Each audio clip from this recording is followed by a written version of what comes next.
오늘 말씀은 누가복음 9장 10절에서 17절입니다. 누가복음 9장 10절에서 17절 한 절씩 교독하겠습니다. 제가 먼저 읽고 여러분 한 절 따라 읽겠습니다. 사도들이 돌아와 자기들이 행한 모든 것을 예수께 여쭈니 데리시고 따로 벳세다라는 고을로 떠나가셨으나 우리가 알고 따라왔거늘 예수께서 그들을 하나님 나라의 일을 이야기하시며 병 고칠 자들은 고치시더라. 날이 저물어 가매 12 사도가 나와 여짜오되 무리를 보내어 두루 마을과 촌으로 가서 유하며 먹을 것을 얻게 하소서. 우리가 있는 여기는 빈들이니이다.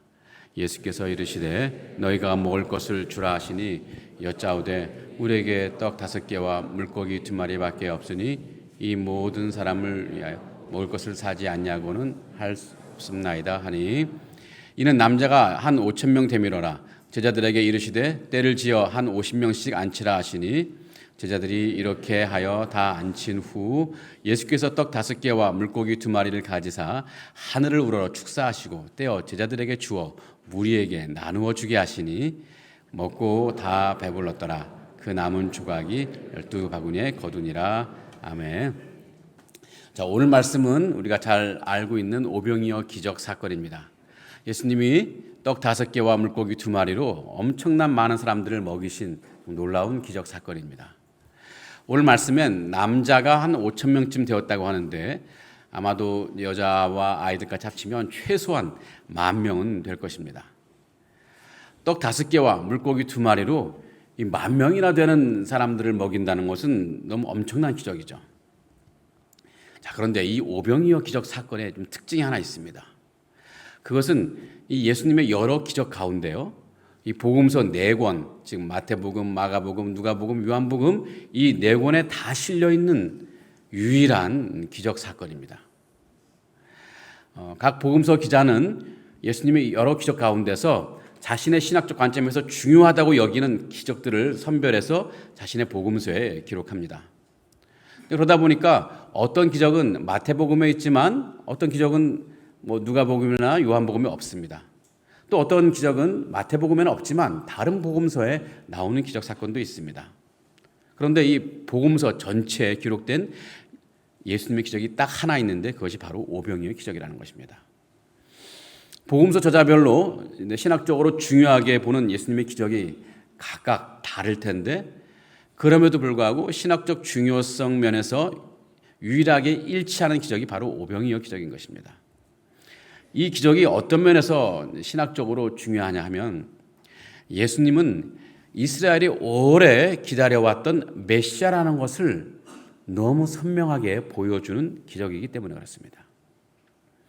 자, 오래전 이스라엘 백성이 이제 이집트를 탈출해서 가나안 땅에 들어가기까지 그들이 경험한 아주 위대한 기적 2가지가 있습니다.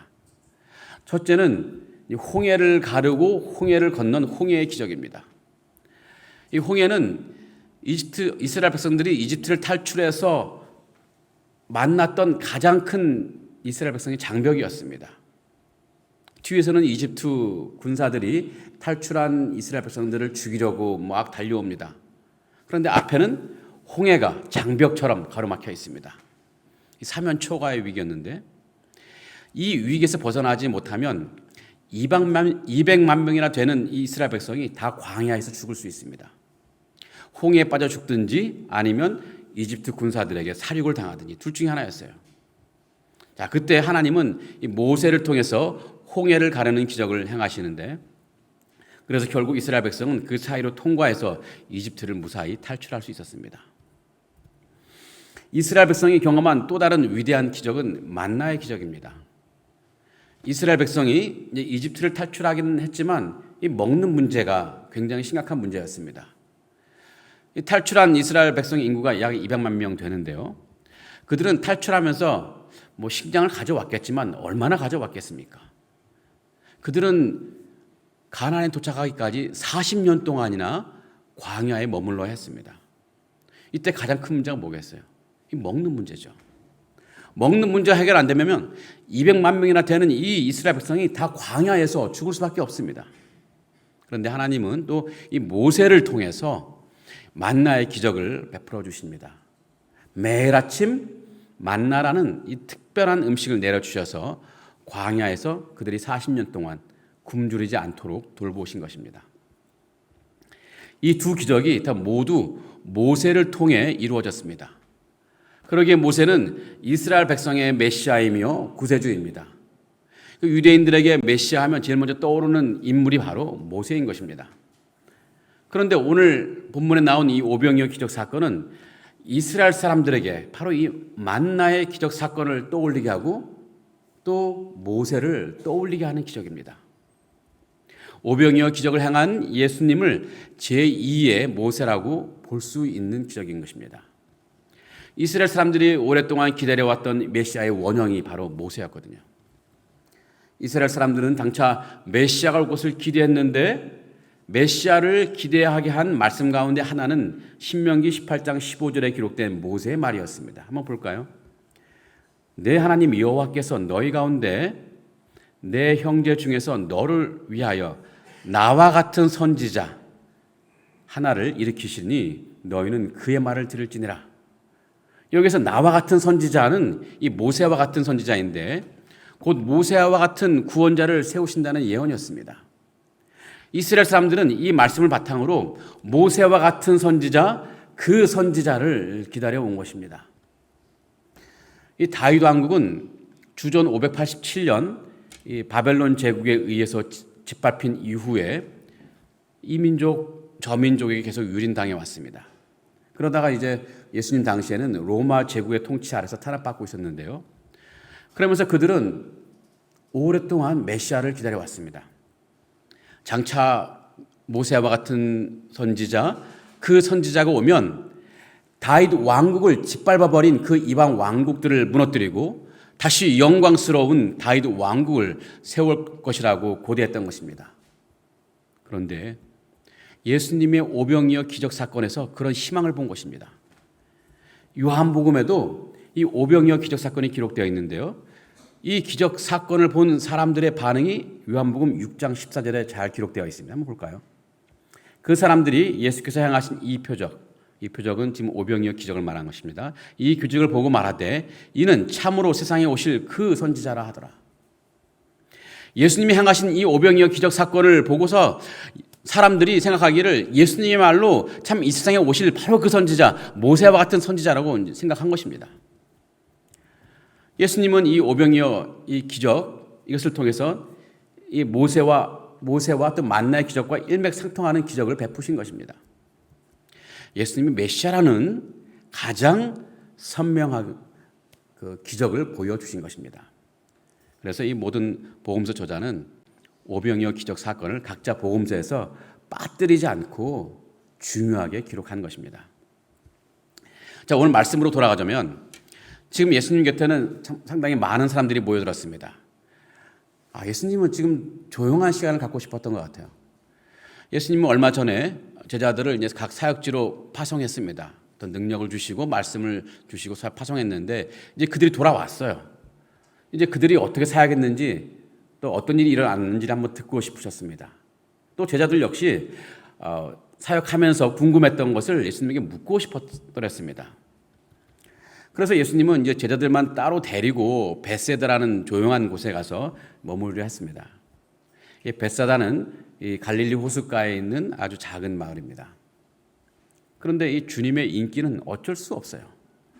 많은 사람들이 예수님이 벳사다라는 곳에 갔다는 것을 어떻게 알았는지 예수님을 따라왔어요. 한두 명이 따라온 것도 아니고 몇십 명이 따라온 것도 아니고 몇백 명이 따라온 것도 아니고 10,000명 이상 되는 사람들이 따라왔습니다. 엄청난 숫자죠. 엄청난 숫자. 자, 이왕 이렇게 사람들이 모여 있으니 예수님은 그곳에서 그 사람들 대상으로 사역을 하기로 하셨습니다. 이 주님의 마음은 늘 어떤 상황에서도 사람들을 향하셨던 것 같습니다. 이때 주님은 그들을 향해 두 차원의 마음이 있으셨는데요. 하나는 그들의 영혼을 불쌍히 여기시는 마음이고요. 다른 하나는 그들의 삶을 불쌍히 여기시는 마음입니다. 오늘 말씀 11절을 볼까요? 무리가 알고 따라왔거늘 예수께서 그들을 영접하사 하나님 나라의 일을 이야기하시며 병 고칠 자들은 고치시더라. 주님은 그들의 영혼을 살리시려고 하나님 나라에 대한 복음을 전파하셨고 또 그들의 삶을 불쌍히 여기셔서 그들의 병을 고쳐주기도 하셨습니다. 그래서 그들은 주님의 말씀을 들으면서 영혼이 치유되었을 것이고 또 주님의 치유를 보고 경험하면서 그들의 육신과 마음도 치유되었을 것입니다. 어쩌면 그들은 인생에서 가장 복된 시간을 누리고 있는지도 모릅니다. 자, 예수님의 이런 사역을 보면서 우리 교회가 세상 속에서 무슨 일을 해야 될지를 한번 생각해 볼 수 있을 것 같습니다. 교회는 세상으로 보냄받은 그리스도의 제자이기 때문에 주님이 행하신 것을 우리 역시 세상 속에서 행하는 것이 마땅하죠. 자, 주님은 세상을 향해서 복음을 전하기도 하셨지만 동시에 세상의 아픔을 돌아보시는 사역도 행하셨습니다. 그러기에 이 교회가 세상을 향해서 복음을 전하는 것도 너무 당연한 일이지만 세상의 아픔을 돌보고 세상을 섬기는 것도 당연한 일이 되어야 합니다. 교회가 교회 안에 머물러서 자신들의 신앙을 유지하는 것에만 치우친다면 주님의 제자로서 감당해야 할 중요한 사역 하나를 잃는 것입니다. 교회는 이 주님처럼 세상의 아픔을 어루만지면서 세상을 섬기는 교회가 되어야 할 줄 믿습니다. 감사하게도 최근 우리는 이 튀르키예에서 일어난 지진의 아픔을 위로하는 일에 동참했습니다. 또 상하이에서 코로나가 한창 유행할 때 많은 약품을 우리가 자발적으로 구입해서 또 약품을 구하지 못하는 사람들에게 또 나누어 주기도 했습니다. 그것이 아니더라도 우리 교회는 오래전부터 이 기아 대책을 통해서 어려움 당하는 세상의 많은 사람들에게 주님의 사랑을 전해왔습니다.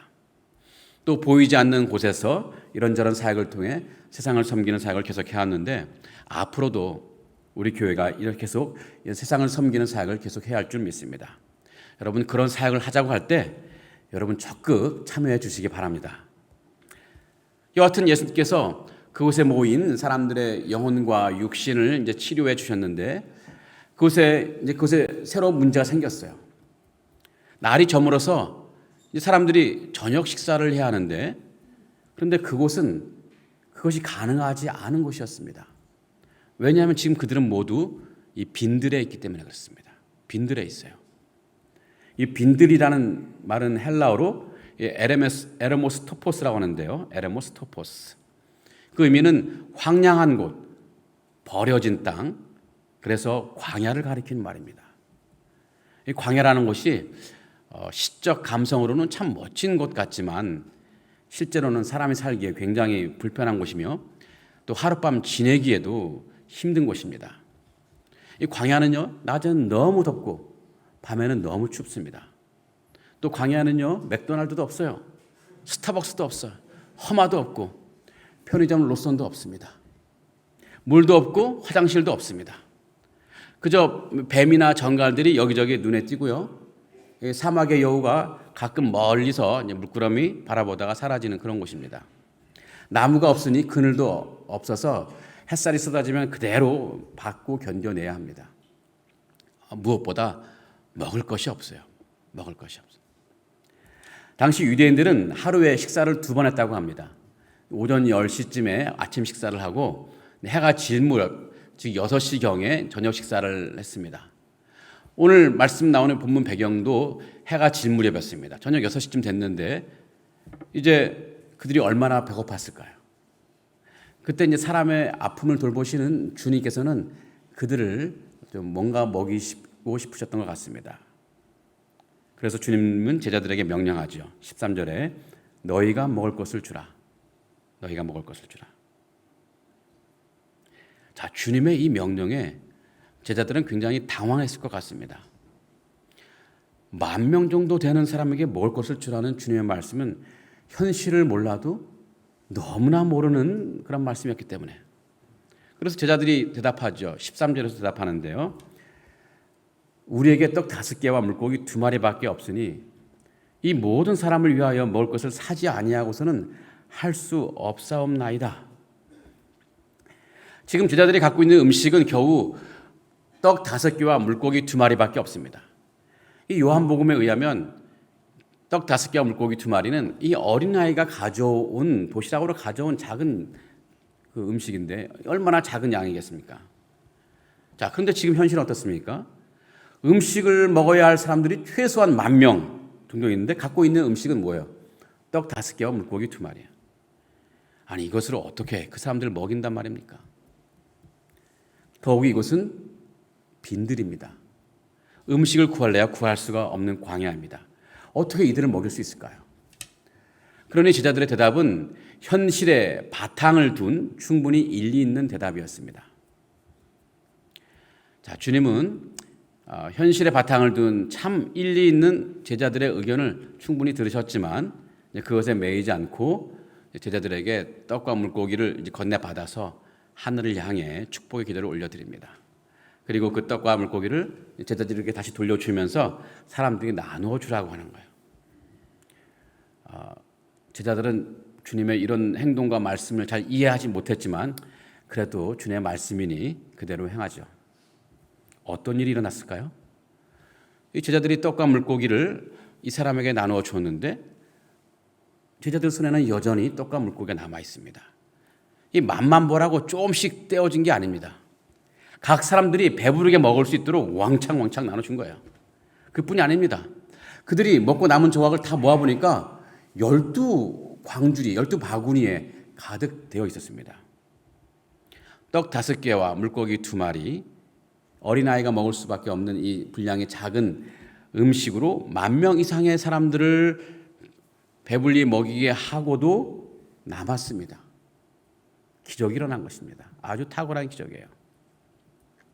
주님께서 제자들에게 너희가 먹을 것을 주라 하셨는데 실제로 그 세명이 완수되었습니다. 제자들을 통해서 먹을 것이 사람들에게 주어진 거예요. 오늘 말씀에 기록된 이 기적 사건에서 우리가 꼭 생각해 볼 진리가 하나 있습니다. 그것은 주님의 일은 주님이 하신다는 것입니다. 주님의 일은 주님이 하신다. 심지어 우리에게 사명으로 주신 주님의 일도 주님이 하시는 것입니다. 그러니 주님이 우리 교회나 개인에게 주신 그런 사명을 감당할 때 우리가 그 사명을 감당하는 것이 아니라 우리는 주님이 하시는 그 사역에 그냥 동참하는 것뿐입니다. 주님께서 제자들에게 너희가 먹을 것을 주라 하셨을 때 주님은 제자들의 상황을 모르시는 것이 아니에요. 제자들에게 먹을 것이 없고 겨우 구할 수 있는 것이 떡 5개와 물고기 2마리밖에 없다는 것을 충분히 알고 계셨습니다. 그리고 다른 방법도 없다는 것을 알고 계셨어요. 이 빈들에서 다른 음식을 구할 수 없다는 것도 알고 계셨어요. 그럼에도 불구하고 제자들에게 명령하신 것은 주님께서는 다 계획이 있기 때문이었습니다. 주님께서는 계획이 있으셨어요. 주님의 애초부터 기적을 통해 그 많은 사람들을 먹이실 계획을 갖고 계셨던 것입니다. 결국 너희가 먹을 것을 주라는 이 명령은 제자들에게 주어졌지만 먹을 것이 실제로 그들에게 주어진 것은 주님의 기적을 통해서인 것입니다. 주님의 기적으로 사람들은 배불리 먹었습니다. 이때 제자들은 주님이 하시는 사역에 그저 동참한 것뿐입니다. 주님의 일은 주님이 하시는 것이고 사명자는 그 주님의 일에 동참하는 것뿐입니다. 그렇다고 한다면 주님이 우리에게 어떤 사명과 비전을 주셨을 때 우리가 보지 말아야 할 것이 2가지가 있고 또 우리가 보아야 할 것 2가지가 있는데 그것을 한번 이번 말씀드리고 싶습니다. 먼저 보지 말아야 할 것 2가지가 있는데 첫 번째는 우리의 상황이나 형편. 우리가 보지 말아야 할 첫 번째는 우리의 상황과 형편입니다. 제자들은 너희가 먹을 것을 주라는 명령에 주저했습니다. 왜냐하면 그들은 그 명령을 감당하기 어려운 상황에 있기 때문에 그렇습니다. 그들은 지금 어디에 있죠? 빈들에 있습니다. 맥도날드 없고 스타벅스 없고 허마도 없고 로선도 없는데 이런 환경에서 그들에게 어떻게 먹일 수 있단 말입니까? 제자들은 어려운 현실에 그들의 눈을 주목한 것입니다. 그 어려운 현실에 주목하고 나니까 사명을 감당하는 일을 주저할 수밖에 없는 거예요. 그러나 결과는 어땠습니까?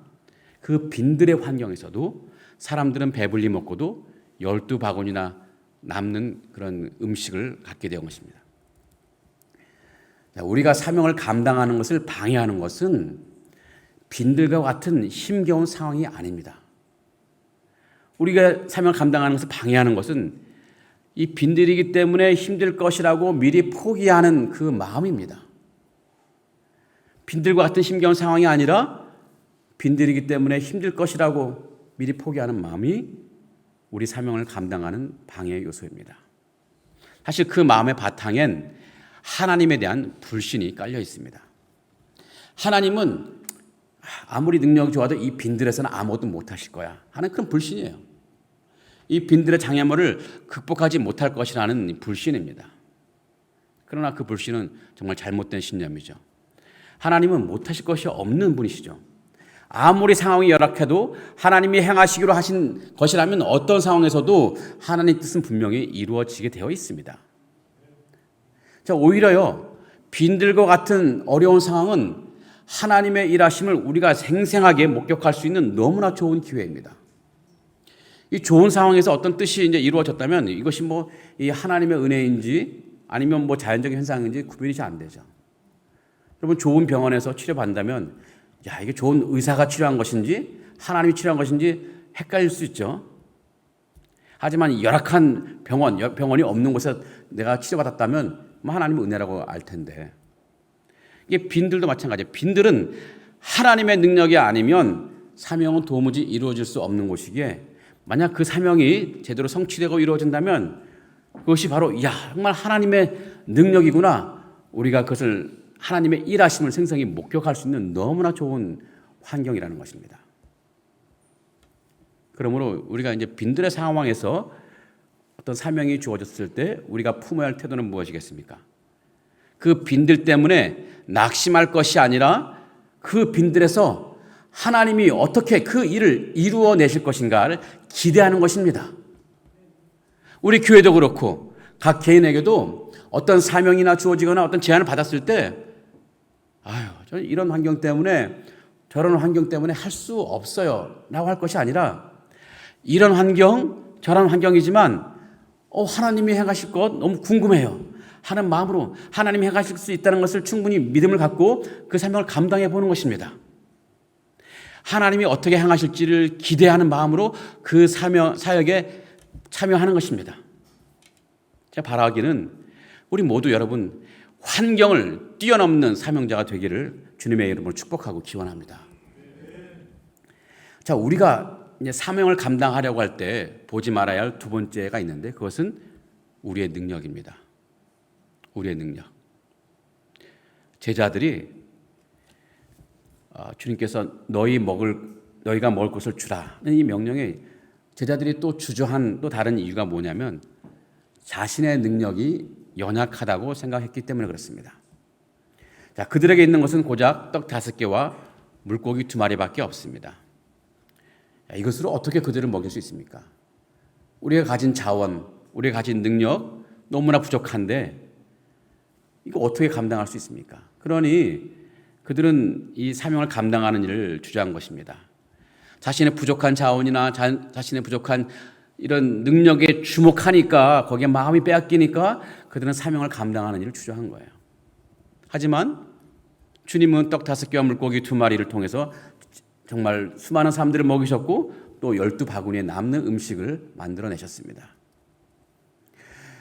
우리의 작은 능력을 보면 할 수 없는 것이 너무나 많아요.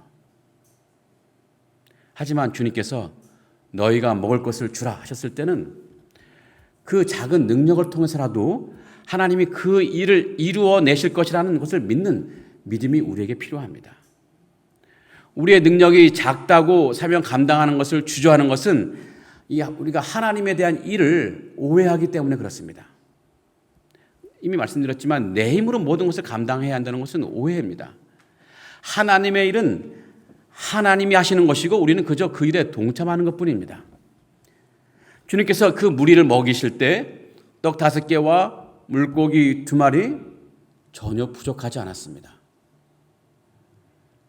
물고기 1마리 대신, 물고기 2마리 대신 1마리, 떡 5개 대신 2개였다 할지라도 주님은 모든 사람을 배불리 먹이셨을 것이고 역시 12광준이나 되는 음식이 남았을 것입니다.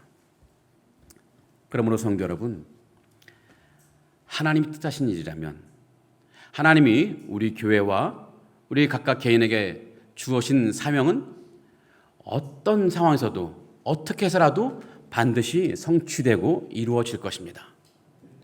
주님이 사명자에게 어떤 사명을 맡기실 때 사명자의 그런 능력의 적고함, 또 환경의 불리하고 유리함, 그것에 따라 완수되고 실패하는 것이 아닙니다. 주님이 어떤 사명을 사명자에게 맡기셨다고 할지라도 분명히 주님이 그 사명을 이루어내 가시는 것입니다. 다만 그 사명자에게 사명에 동참할 수 있는 은혜를 베푸신 것뿐이죠. 하나님은 이 하나님의 일에 믿음으로 동참할 사람을 지금도 찾고 계십니다. 여러분이 바로 그런 사람이 되기를 바랍니다. 그러기에 우리에게 그 어떤 사명이 주어질 때 믿음으로 한번 시작해 보시기 바랍니다. 일단 시작하면 하나님께서 우리를 통해서 그 놀라운 일들을 이루어내실 것입니다. 자, 우리가 이제 보지 말아야 할 두 가지를 봤는데 우리가 봐야 될 두 가지, 우리에게 사명이 주어졌을 때 우리가 보아야 할 두 가지 뭐가 있을까요? 첫 번째로는 우리가 보아야 할 것은 사명의 영광입니다. 우리에게 하나님이 어떤 주신 사명이 있고 내가 그것을 감당하는 것만큼 우리 인생에서 가치 있는 일은 또 없습니다. 우리 인생의 가장 중요한 목적은 하나님을 영원하게 하는 것입니다. 우리는 하나님을 영원하게 하는 존재로 창조되었고 또 빚어졌습니다. 그러기에 우리 인생이 하나님께 영광 돌리는 삶을 살아갈 때 가장 가치 있고 고귀한 존재가 되는 것입니다. 자, 그런데 우리 인생은 종종 이제 하나님께 영광 돌리는 삶에서 많이 벗어나죠. 가시나무라는 어떤 가수의 노래처럼 내 안에 내가 너무 많아서 하나님의 영광보다는 내 자신의 영광과 내 자신의 욕망을 위해 내 삶과 시간과 에너지를 사용할 때가 너무나 많이 있습니다. 그것은 하나님이 우리 인생에게 주신 삶의 가치와 고귀함을 훼손하는 것입니다. 우리는 여기서 돌아서야 돼요. 거기서 돌아서서 하나님께 영광 돌리는 그런 위한 삶으로 바뀌는 것이 꼭 필요합니다. 물론 어렵습니다. 어려워요. 그럼에도 만약 내게 사명이 주어지거나 혹은 누군가가 또 제안했을 때 그런 제안을 받았다면 그때가 바로 내 자신의 영광을 위한 삶에서 하나님의 영광을 위한 삶으로 전환될 너무나 좋은 기회라는 것을 꼭 기억하시기 바랍니다. 이런 기회가 내 인생 가운데 자주 찾아오는 것이 아닙니다. 어떤 시인이 말해요. 한 번뿐인 인생 속히 지나가리라. 오직 그리스도만을 위한 일만이 영원하리라. 멋있죠? 한 번뿐인 인생 속히 지나가리라. 오직 그리스도만을 위한 일만이 영원하리라. 언젠가 우리 인생길 다 끝나고 나면 주님이 우리를 맞아주실 텐데 이 달란트 비유에서 보듯이 주님은 우리에게 맡기에 주신 그런 달란트와 사명을 염두에 두시고 야 내가 너에게 맡겨진 달란트 어떻게 됐느냐고 분명히 물어보실 것입니다. 그럴 때 우리는 어떻게 대답하면 좋겠습니까? 어쩌면 우리 삶은 도끼와 같습니다. 도끼에 어떤 도끼는 너무 사용 안 해서 그만 녹슬어버린 도끼가 있습니다. 하지만 어떤 도끼는 너무 많이 사용해서 다 닳아버린 도끼가 있습니다. 여러분이 만약 이 둘 중에 한 도끼를 어떤 도끼 박물관에 기증한다면 어떤 도끼를 기증하겠습니까? 다 닳아서 너무 많이 사용해서 닳아빠진 그 도끼를 기증하지 않겠습니까? 그 도끼야말로 정말 영광스러운 도끼가 아닐까요? 언젠가 우리도 도끼처럼 수명이 다할 때가 있을 텐데 여러분 녹슬은 도끼가 되시렵니까? 아니면 주님을 위해 수고한 다 닳아버린 도끼가 되시렵니까? 바라기는 우리 모두가 주님의 영광스러운 도끼, 주님을 위해서 다 수고해서 다 닳아버린 그런 도끼 같은 인생이 되기를 주님의 이름으로 기원하고 축복합니다. 우리에게 사명이 주어질 때 우리가 보아야 할 첫째는 그 사명의 영광인데 우리가 보아야 할 둘째 요소는요, 그 사명을 이루시는 하나님의 능력입니다. 하나님의 능력은 못하실 것이 없습니다. 세상에 그 어떤 사명도 하나님의 능력이면 충분합니다. 이미 말씀드렸지만 하나님은 하나님의 일을 직접 이루어 가시는데 하나님의 그 놀라운 능력으로 모든 것을 이루어 가십니다. 예수님이 제자들에게 사람들을 먹이라고 하셨지만 실제로 사람들을 먹이신 것은 주님이시고 또 주님의 능력이었습니다. 오래전 모세도 그러했습니다. 자, 모세가 이 지팡이로 홍해를 갈라서 이스라엘 백성을 이 홍해를 건너가게 했습니다. 그런데 모세가 어떻게 그 지팡이를 통해 홍해를 갈할 수 있었을까요? 모세가 어떤 특별한 힘이 있었을까요? 하나님의 능력이었습니다. 하나님의 능력이 모세의 지팡이를 통해서 그 홍해를 가른 것입니다. 모세는 그 하나님의 능력을 믿었기 때문에 그 믿음으로 지팡이를 홍해로 가른 것입니다. 하나님의 일은 하나님의 능력으로 이루어지는 거예요. 그러게 우리가 사명을 줬을 때 우리가 주목해야 할 것은 우리의 작은 능력이나 우리의 불리한 환경, 그것이 아니라 하나님의 일을 이뤄내시는 하나님의 큰 능력을 바라보아야 한다는 것입니다. 그렇게 될 때 우리는 두려움 없이 담대하게 우리에게 맡겨진 사명을 감당할 수 있는 것입니다. 사랑하는 성도 여러분, 우리 인생은 속히 지나갑니다. 주님께서 내게 사명을 주신 것은 내 삶이 영광스러운 삶으로 바뀔 수 있는 너무 좋은 기회를 주신 것입니다. 여러분, 이런 기회를 놓치지 않으시기 바랍니다. 사명을 감당할 만한 능력이 없다고, 내가 지금 형편이 안 된다고 주저하거나 핑계대지 않으시기 바랍니다. 비록 내게 능력이 부족하고 또 이 사명을 감당할 또 현실이 암담하고 환경이 좀 어렵긴 하지만 이 사명을 감당할 때 하나님의 능력으로 하나님의 이루어내실 것을 믿으시고 그 사명을 감당하시기 바랍니다. 그 과정에서 우리는요, 하나님의 그 놀라운 영광, 하나님의 그 능력을 우리 눈으로 보게 될 거예요. 그 아름다우신 주님의 역사를 우리 눈으로 보게 된다는 거예요. 우리 인생이 주님의 주신 그 사명을 감당하는 것으로 채워질 때 우리 인생은 세상의 그 어떤 인생보다 아름답고 고귀한 인생이 될 것입니다. 우리 인생이 이렇게 아름답고 고귀한 인생이 되기를 주님의 이름으로 축복하며 기원합니다. 우리 기도하시고 찬양하도록 하겠습니다. 사랑과 은혜의 하나님, 주님의 영광스러운 사명을 우리 교회와 또 우리 각 개인에게 주셔서 감사드립니다. 빈들에 있는 그 많은 무리들을 주님의 그 놀라운 능력으로 먹이셨듯이 우리에게 주어진 사명도 주님이 이루어내실 것을 믿습니다. 우리에게 그런 사역에 동참할 은혜를 주셨다는 것을 우리가 믿고 감사함으로 그 사역에 동참할 믿음과 담대함을 허락해 주옵소서.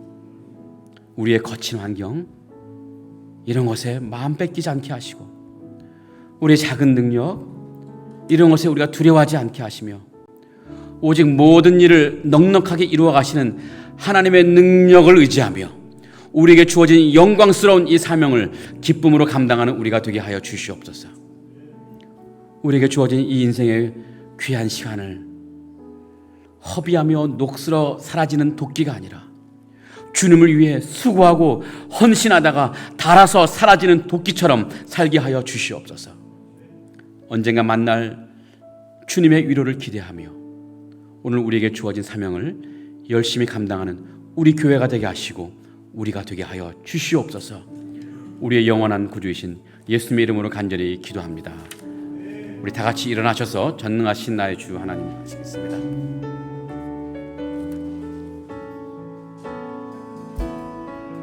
전능하신 나의 주 하나님은 능치 못하실 일 전혀 없네. 우리의 모든 간구도 우리의 모든 생각도 우리의 모든 꿈과 모든 소망도 신실하신 나의 주 하나님은 우리의 모든 괴로움 바꿀 수 있네. 불가능한 일 행하시고 죽은 자를 일으키시니 그를 이길 자 아무도 없네. 주의 말씀 의지하여 믿음으로 금을 던져 그가 놀라운 일을 이루시는 것 보라. 주의 말씀 의지하여 믿음으로 금을 던져 믿는 자에게 능치 못함. 다시 한번 전능하신 나의 주, 전능하신 나의 주 하나님은 능치 못하실 일 전혀 없네. 우리의 모든 간구도 우리의 모든 생각도 우리의 모든 꿈과 모든 소망도 신실하신 나의 주 하나님은 우리의 모든 괴로움 바꿀 수 있네. 불가능한 일 행하시고 죽은 자를 일으키시니 그를 이길 자 아무도 없네. 주의 말씀 의지하여 믿음으로 금을 던져 오늘 그가 놀라운 일을 이루시는 것 보라. 주의 말씀 의지하여 믿음으로 금을 던져 믿는 자에게 능치 못함. 주의 말씀 의지하여 주의 말씀 의지하여 믿음으로 금을 던져 오늘 그가 놀라운 일을 이루시는 것 보라. 주의 말씀 의지하여 믿음으로 금을 던져 믿는 자에게 능치 못함. 믿는 자에게 능치 못함 없네. 믿는 자에게 능치 못함 없네. 믿는 자에게 능치 못함 없네. 믿는 자에게 능치 못함 없네. 아멘. 사랑하는 성도 여러분, 우리는 세상으로부터 부름받은 하나님의 너무 귀한 백성입니다. 또 우리는 세상으로 보냄을 받은 그리스도의 제자들입니다. 이제 또 한 주간 세상에서 살아갈 동안 우리에게 주어진 사명에 우리의 마음을 담아, 우리의 열심을 담아, 우리의 모든 것을 담아서 열심히 살아가다가 다음 주에 우리 해와 같이 빛나는 얼굴로 다시 뵐 수 있기를 간절히 기원합니다.